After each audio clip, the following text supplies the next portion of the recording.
Hey guys, welcome to Game Over Guides. Today I'll be showing you how to run your own semi-automatic fishing bot for Revelation Online. The first thing you'll need is Actiona's software, and you'll need to install that. I can put the download links in the description, or it'll be on my website. But yeah, once you get this installed, you want to click File, Open Scripts, and choose the scripts that you've downloaded. Semi-automatic fishing. Open it up, and essentially you'll see a list of actions that it takes, where it essentially finds images and then clicks things in order for the fishing bot to work. So I have this set up for a 800 by 600 resolution. So what you'd want to do is change your resolution to 800 by 600, or I mean, you don't have to per se.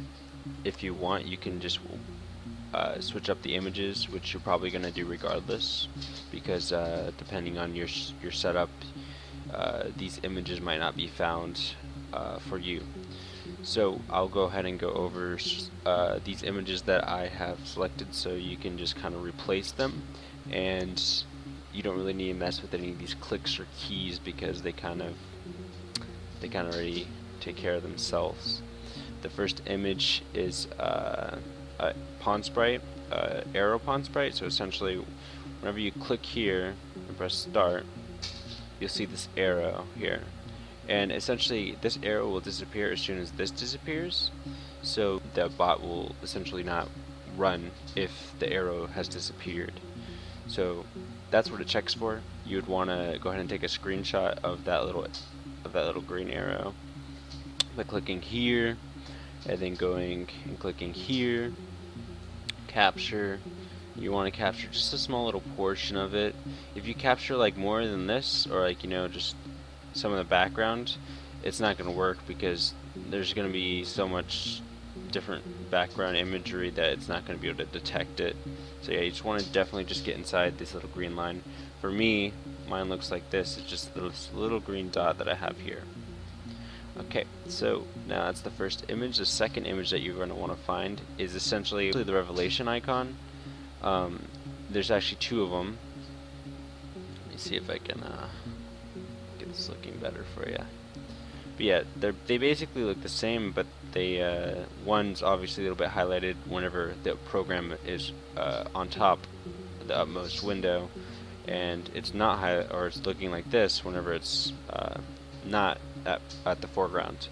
So that's kind of important, because what it will check for is, if it isn't like this right now, this is the foreground. If this isn't, if Revelation isn't the foreground, then it will go ahead and make it the foreground before, by moving cursor, then clicking here. Now that's the foreground, and now it will click this key, which will be the fishing key. And once it clicks that key, the next image that it's going to look for is essentially the fishing bar, the little in between here. And as soon as it hits a certain point, it's going to press F again, or essentially it's going to do like that. Once it hits a certain point, it's going to click F, and then it'll throw it out. Now, whenever you take a screenshot of that bar, obviously you're going to need to know what the distance is. So you always want to stand at the right distance, and you can kind of just mouse over it while you're walking to kind of get that right distance. For me, it's like 8.5, I believe, something like that. But yeah, that's the other image. So I think there's these two images now. Yeah, that's the catch. So essentially what's going to do is, whenever you get your catch, it's going to click on it. It's going to look for this image right here. Give me one moment. This one.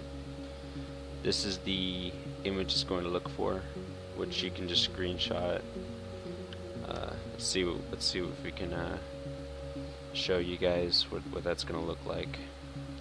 But yeah, so as I wait for that, the next image is essentially this stuff up here. It's going to look for this Tussenword server, which, or whatever server you're on. Oh, there it is. You'd want to get that little screenshot right there.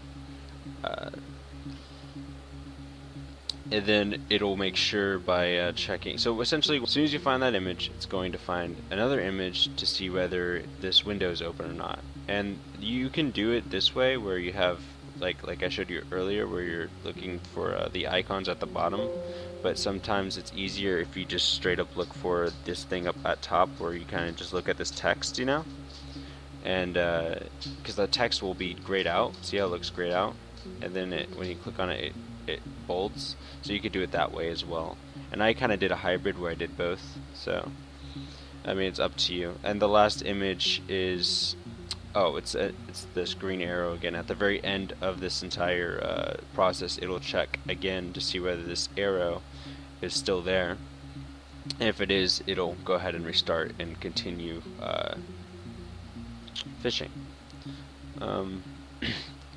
So yeah, that's basically how it works. I have it set up to where if the arrow is not found, if this is not found, that it goes to line 17, and what line 17 does is it plays a sound for me, so I know that, hey, I need to readjust my character and set him up again and then have him run again.